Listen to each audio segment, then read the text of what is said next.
is my pleasure to introduce to you Lior Gans from Wealth Research Group. Here, we're going to have some discussion about precious metals and geopolitics, because geopolitics plays a huge role in gold and silver, especially this year and last year. Lior Gans is in Israel, and he has seen a lot over the last couple of months here. And we're going to talk about Russia, Ukraine, tariffs, a lot of different things. Let's get on with the most recent news. Donald Trump has sent 2 nuclear submarines. So it doesn't necessarily mean that there's nuclear weapons on those submarines, but there could be. We just don't know. It's a matter of mystery based off of what Medvedev said in a recent threat against the United States of America. And so Trump is reacting. That happened late afternoon, East Coast time here in the U.S. Precious metals had a chance to react a little bit, but not a whole lot. But as we digest that news over the weekend, what is your take on that, the Russia-Ukraine war, and gold and silver?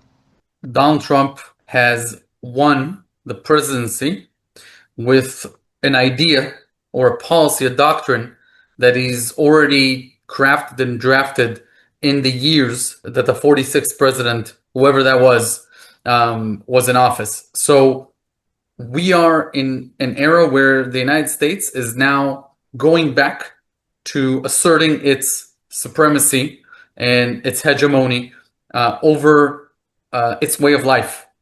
Because what had happened, especially after the early 90s with Clinton, Bush, and then Obama and Biden, and also during Trump's first term where he basically wasn't allowed to enact on his policies, you had a trajectory that was deindustrializing the United States and taking away its constitution.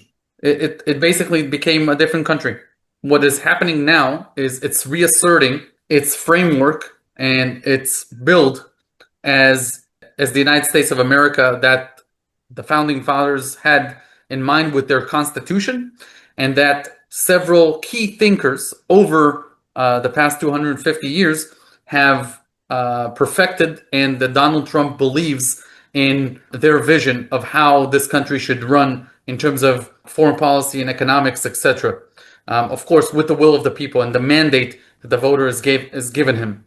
What you're seeing in terms of the way that he handles adversaries, especially if it's kinetic, you need to think very differently than presidents that you've seen since the end of World War II. So this is not about boots on the ground.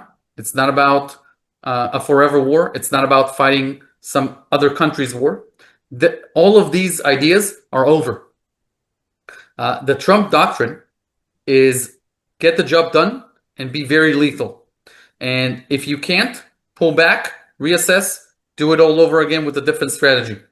And the military option in general is considered to be the last resort. The first resort is part of the global war that is unconventional, without any bullets fired, and that is the war against China's Belt and Road Initiative. So the main war that America is now fighting is who gets to control the supply chains and the trade routes of the world. And Russia plays a key role in that, because Russia has a very long border with China that has been a problematic border for them, for the two countries, for hundreds of years.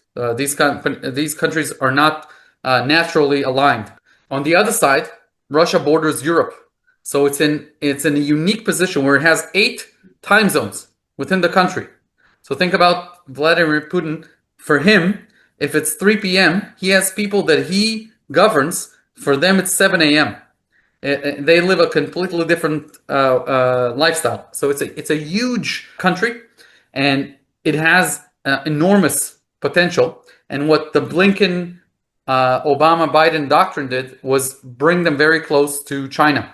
The main doctrine that persisted throughout the Cold War was don't let Russia merge with Germany, because you had skillful industry and energy, and you didn't want them together. That would be a very existential threat to the United States.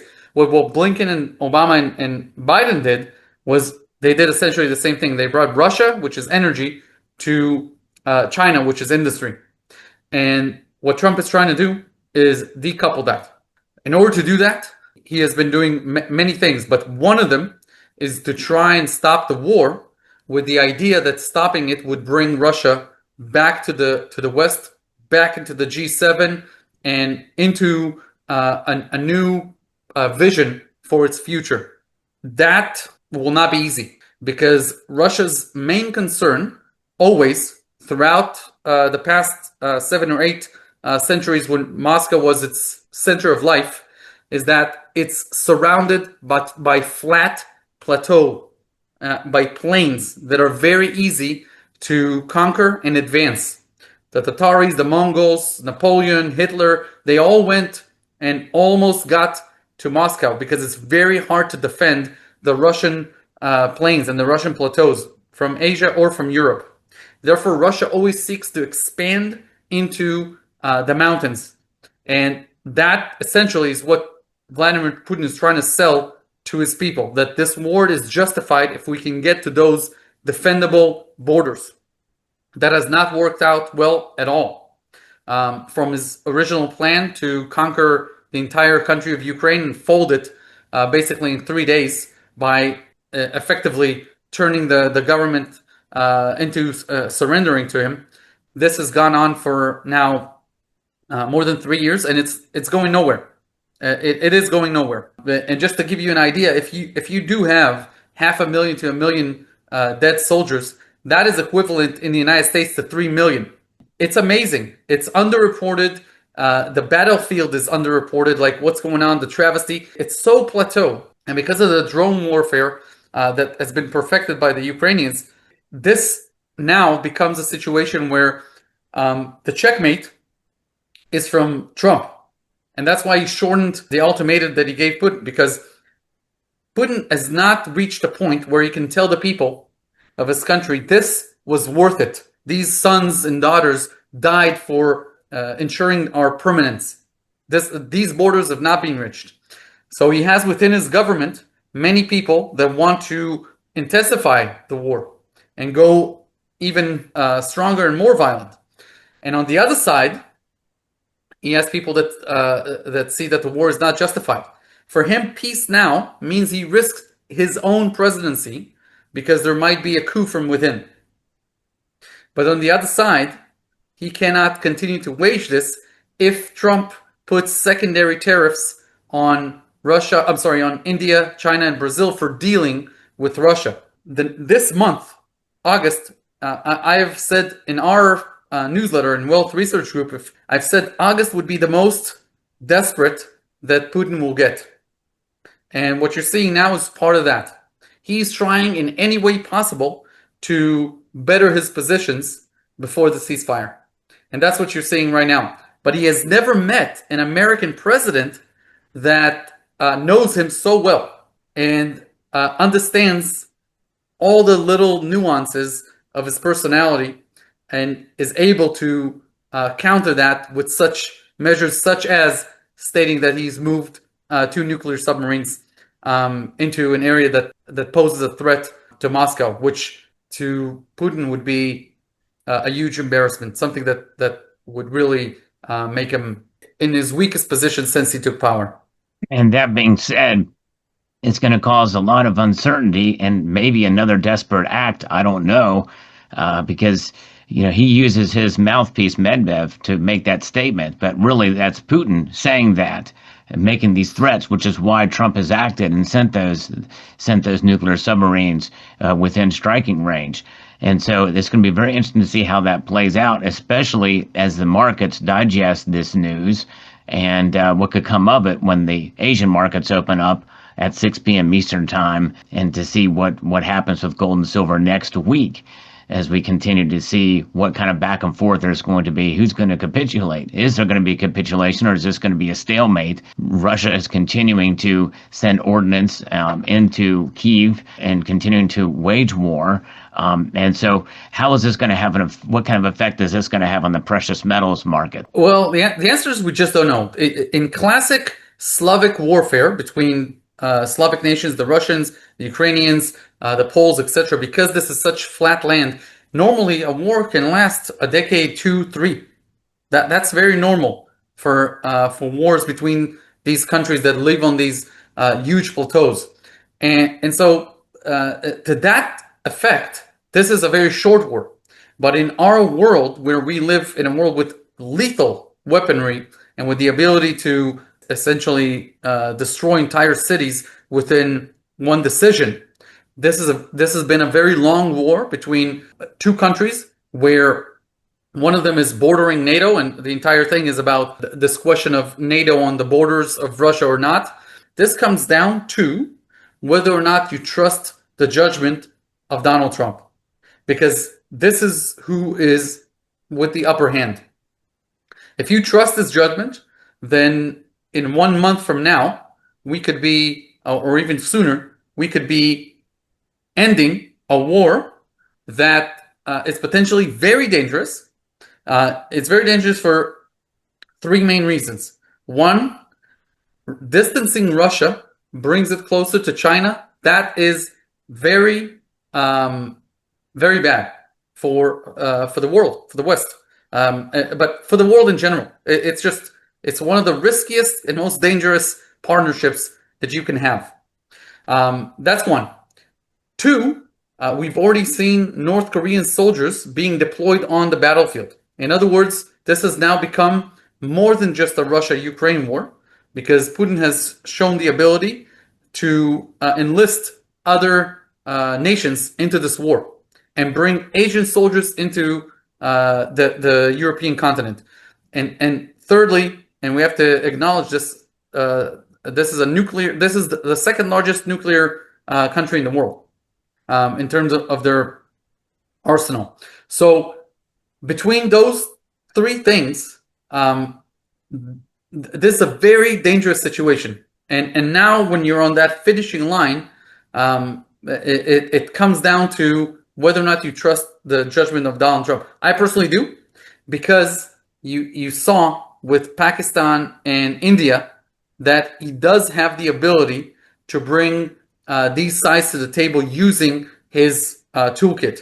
And after he already struck a trade deal with the EU and has already convinced NATO to purchase arms from the United States, and has already done a drone deal with Ukraine, he's showing Vladimir Putin that he's thinking outside of the box of the standard NATO clauses for why America would join the war, and he's going around that and doing something much more creative that is actually helping the American taxpayer, helping the defense industries in the United States. It's putting the bulk of the work on the European continent. In my opinion, this is going to be ending in a positive note, but I do think that there's never been a Russian leader that has come to the table from a position of weakness. He has to show to the Russian people that they can be proud of their achievements, and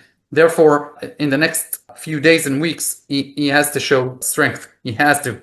Well, Trump also has Thailand and Cambodia also on his list of squelching hostilities there as well. So I agree with you. Well, let's move on to silver. Silver, we saw take a little bit of a pullback recently in the last few days, but it has reached a 14-year high.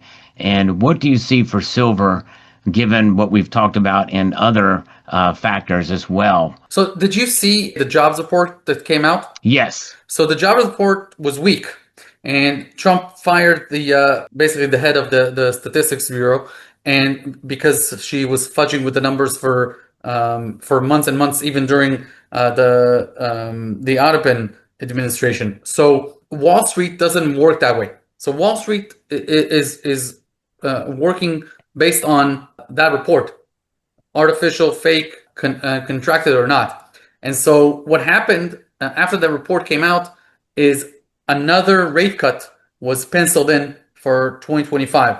So right now, the markets are already pricing in a September rate cut and either in October or December rate cut. Regardless, 2 rate cuts are already penciled in for 2025. That to me has set the bar very high for gold and silver to continue to rally in 2025. So I think the dollar is going to get stronger now the two rate cuts are penciled in.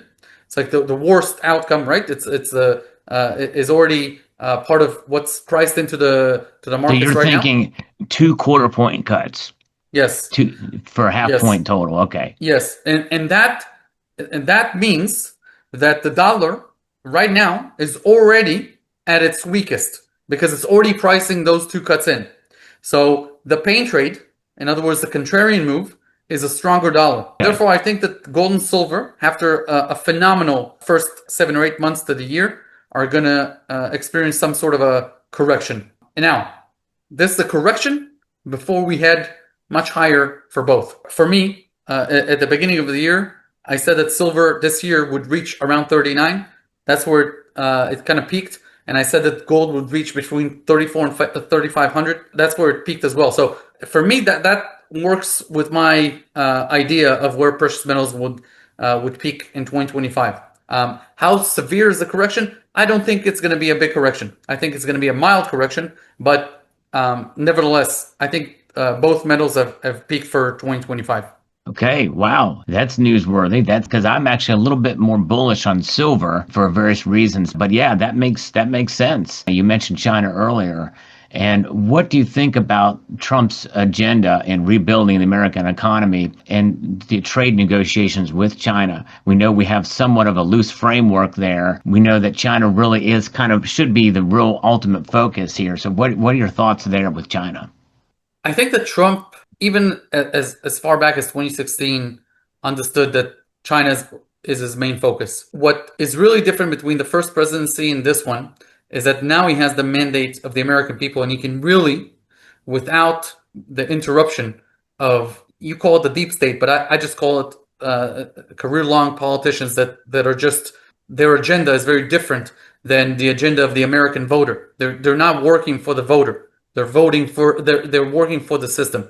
So he's been able, with this victory and the mandate that he has, at least now in the first 6-7 months of his presidency, I think that it will get harder as we go along. He's been able to really bulldozer his policies and really do what he thinks is the right way to work with China. For Donald Trump, everything is about the other side's weakness and his leverage. The weaknesses of China are the following. One, it has collapsing demographics. The fertility rate per woman is just over 1. In other words, for every 2 people that die in China, only 1 is born. That country is in a societal collapse. It's going to go below 1 billion people within the next 10 to 15 years, and it's going to go below 800 million people by the end of the century. It is a country that, if it doesn't change course, and it's very hard to see how family household formation changes to go back to above replacement fertility rates, which is 2.1. It's hard to see how the current build of China as one country under the CCP exists even by the end of the century. But right now, they are the strongest that they can be, because one, America has been weakened substantially, and its weakest point came during the COVID lockdowns, when Trump really understood how fragile the American supply chain is and how fragile its military is. And then even worse came 4 years of more appeasement, more corruption, and more problems that gave away more to the CCP.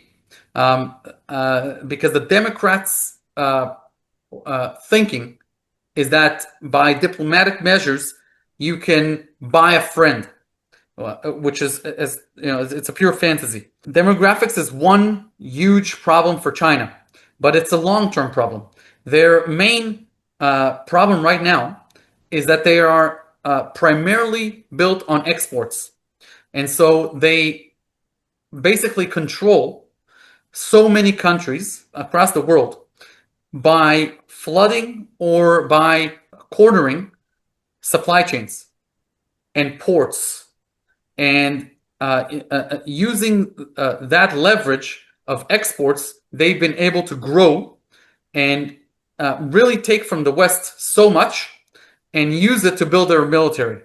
What Trump has done is he has looked at that and said tariffs are my best way of moving supply chains out of China without using any conventional military forces. I will use the economy, which is my strength, the American way of life, against China's weakness, which is that they are totally based on exports. Their personal consumption, their own economy is very weak because the average Chinese makes about $10,000 to $15,000 a year. So they cannot grow as an economy based solely on exports. And they're having a very hard time convincing the Chinese to become consumers. And that has really started to break the lead that China had going into this presidency. They were really in the lead against the United States. That's a hard point to explain to Americans. Americans do not see danger or threat because they for 30 years they've not seen anything that could make a dent in the American empire. And it's very hard for Americans to realize that had Kamala won in 4 years, at the end of her presidency, the United States would have been in a situation where it would have had to face very tough choices. And so luckily we don't have to discuss that. But the export economy that the Chinese are built on is crumbling. India is able to take a lot of that manufacturing power away from China, and that's only going to accelerate. And then you have a lot of companies that are coming back to U.S. soil because they want to not pay tariffs when they import into the United States. And so between that combination of moving supply chains out of China into more friendly countries, and two, onshoring of the most advanced industries back to the United States, that's step one of shaking the Chinese economy. Now, the idea is not to create a collapse in China, but to help it understand that America is America, and what they've been dealing with, which is weak leadership, stupid leadership, visionless leadership, all the way from the Clinton to the Bush era, then obviously to the Obama era and the Biden era, that's over. And so now they have a choice. Can they coexist with the United States? Can they lose this fantasy that they're going to take down the United States, which is the stated goal of the CCP? Can you coexist with us? That literally is Trump's vision. His ultimate vision is for those two economies to be very balanced, to thrive, and to denuclearize. That is the crown jewel of his presidency. He would like to denuclearize China, the United States, and Russia. And though we're very far away from reaching that goal, in order to get there, China must understand that they now are dealing with the most capable leadership in American history. And secondly, that this leadership is not looking to destroy the CCP, but it is looking to show it a new path, which in which those two countries can coexist. How do you coexist with the CCP? The United States, what it's trying to do is create an alliance, just like there's an alliance of the BRICS, an alliance of the countries that believe in the same ideas and merits of the United States. Now, I'm not talking about NATO. This is not that. It is an alliance of countries that believe in capitalism, believe in free enterprise, believe in personal rights, and they're scattered around the world because you cannot call many of the European countries that way at all right now. And what you're trying to create is a system that is reliable where those countries trade with each other.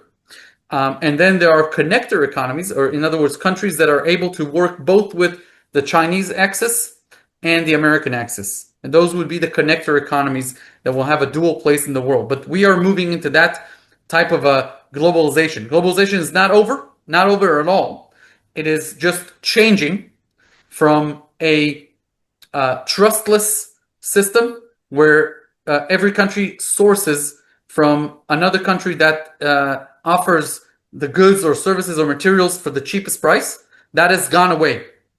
That is the hyper-globalization world, and that has gone away because Trump doesn't want that. He wants copper to be made in the United States. He wants pharmaceuticals in the United States. He wants chips in the United States. So what he's saying is, I trust, but not all the way. So I need stuff made here, and some stuff I'll buy from other countries, but only countries that I know I can deal with.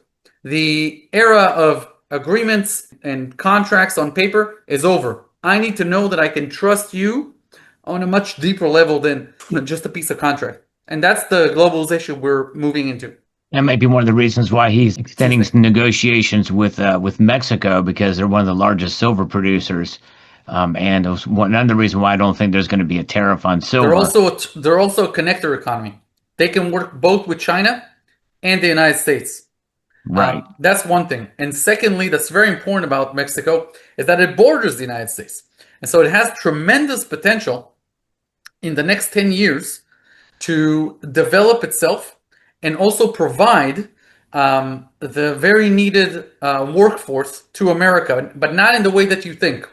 If you look at the Mexican map, from the middle to the south of the country, it's very undeveloped.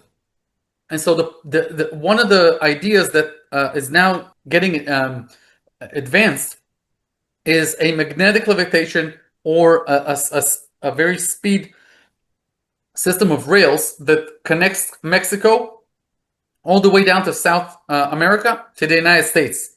And in that sort of a scenario, you can have Mexican workers that punch their card at 6 a.m. Wherever they are in Mexico, and with a bullet train, they get onto U.S. soil by 9 a.m., 3 hours. And when they cross the border, it gets tagged, and you know exactly where that worker is, and he doesn't have to get off or anything. He slams right through, gets to the heartland of America, works his shift, and at 5 p.m. he can go back. 8 p.m. he can eat dinner in Mexico, hundreds of miles away. And that way you solve the most of the worker problems in the United States without importing the workers, but by uplifting the Mexican economy. And if you connect those rails and you can do that on a grand scale, you can connect the entire Americas. So that's a plan that's being worked on, and just when you think about the potential, there are hundreds of millions of people that would do that. There are some people that would even sleep Sunday till Friday or Monday till Thursday in the United States and then go back for the weekends. The transportation boom is what's going to fuel this. When you have an administration that is pro-business and that is able and capable, that is the type of projects that you can expect to see in the years ahead. Well, pretty exciting, and it's going to be very interesting to see how gold and silver play a role in all of that. I just want to say about gold and silver. In the last 2 weeks, the entire framework for stable coins has changed with the Genius Act, the Clarity Act, and the Anti-CBDC Act. And to those that don't understand what this means, this ensures that the dollar remains the reserve currency of the world, because the two biggest demographic groups that are growing are Africa and Latin America. These are young demographics, and they are unbanked. You can't expect them to have traditional banks. This is not the type of structure that they are getting into. But 60% of them have an iPhone or a smartphone. And for them, if you offer them to have their savings in a stable coin pegged to the US dollar, they will do anything for that type of access, that type of stability, to get away from their own fiat currencies and move into the dollar world, basically. And that is what stable coins offer. So that is a masterstroke from the Trump administration, because that's a weakness for China. They don't believe in crypto or in blockchain or in anyone else manipulating their currency, right? The yuan.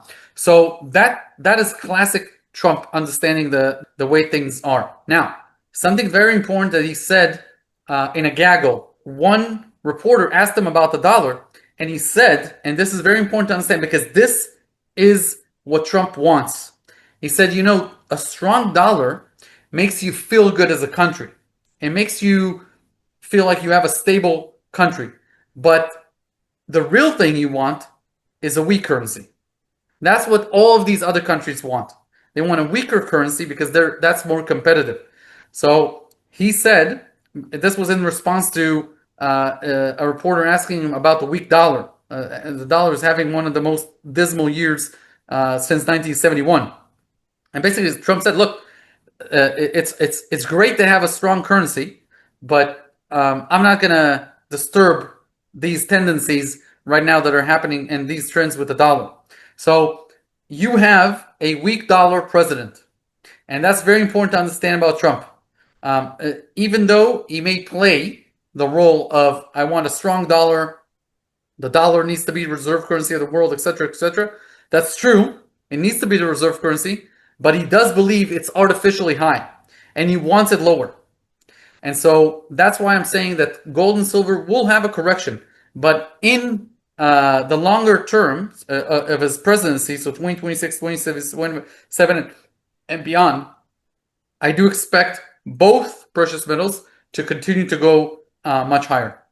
And I agree with that. He's alluded to that in his first term. I remember specifically when he said, we want the dollar to be a little weaker. So I don't think this is anything new for him, and I tend to agree with that. And when we think about this, the Genius Act, I'm not as in the know on what the particulars are of the legislation. Some of it does make me a little bit nervous because I think in one aspect of it, they want to replace the Fed Now system with these stable coins. But all of it makes me fearful a little bit about tracking of where the dollars come and where they go. But nonetheless, that's just one concern. Can I say something about that? Two things about that. One, J.D. Vance, who's a real proponent of freedom, has basically assured, and you can watch his address at the Bitcoin conference, he's basically advocated to the Bitcoin community not to trust the government and to say, hey, you don't know who's going to be the next guy here in this Oval Office. So we will never hurt your privacy, and we will do anything to protect it. During our term, we would codify and put rules and regulations and laws in place, but continue to fight for your own privacy and freedom, etc. So this administration, 100%, is not going to mess with your privacy. And so that's one part of this equation. Now, the second part is even sexier, because I want you to really understand how Trump views the Fed. Trump sees the Fed as an organization that should not exist. In his world, he's looking at debt as a businessman. What he's saying, and what Scott Bessent, who's the best Secretary of Treasury ever, is telling him is, look, Janet Yellen has basically created this huge balloon payment that the government owes, because she was running the worst treasury ever. And she basically got to a situation where she financed everything with short-term debt. And now you have $12 trillion, which is a third of the national debt that needs to be refinanced this year. And that's why Trump is saying, between me and refinancing this debt at much lower levels stands this banker, this unelected bureaucrat that is standing between me and or the majority of the voters in the United States that want to refinance the debt at a lower level. That's why they elected Donald Trump, and achieving that. And then when you look at his thinking about America, he has posted on Truth Social a book recommendation about American Leviathan. That's a book that I think everybody should read. One of the things in the book explains the birth of statism in America. How America went from a constitutional republic to what it is today.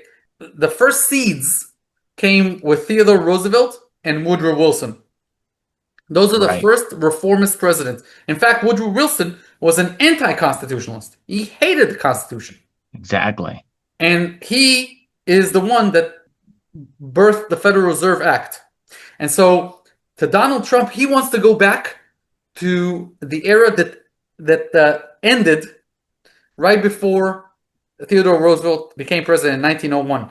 That's the America that President Trump wants. And so if that is the America that he wants, and that is an America that did not have a Federal Reserve, you can see how he thinks about the Federal Reserve as an organization. I think that's important, because you may see according to his popularity levels, you may see him getting very aggressive with the Fed, perhaps merging it with the Treasury Department, perhaps making the Secretary of Treasury the head of the Fed, or putting the Secretary of Treasury at the board of the Fed. There may be a lot of things that he can do. Stay tuned for that. That might be the biggest ones of his presidency. That would be massive. No. He has referenced William McKinley for his views on tariffs before, and talk about the External Revenue Service. That was exactly right. Well, brilliant. Well, Lior, thank you so much. This has been very helpful, very informative, and I appreciate you taking the time to share with us. Absolutely amazing. With that being said, I want to extend a multitude of gratitude to you, Lior, and to every one of you watching this as well, and encourage you to please rate, share, comment, and subscribe.